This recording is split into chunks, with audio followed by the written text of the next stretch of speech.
توجد الكعبة المشرفة بمكة المكرمة في السعودية، يذهب إليها الحجاج من كل مكان ليطوفوا بالكعبة ليعبدوا الله الخالق.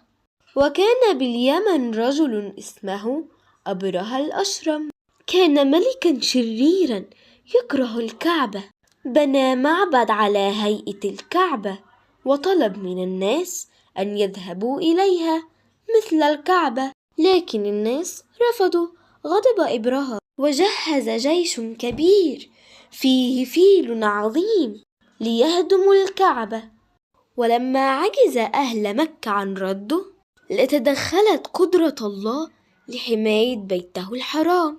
عندما وصل إبرهة قرب الكعبة وقفت الفيلة ولم تتحرك، منعها الله من الحركة وأرسل عليهم طيرا مثل العصافير، وفي أقدامها حجارة صغيرة من نار جهنم، وإذا أصابت أحد هلك ومات. قتل الله أبرهة وجيشه وحمى الله الكعبة من الهدم. وفي هذا العام ولد الرسول صلى الله عليه وسلم، فكان مولده خيرا ورحمة للعالمين.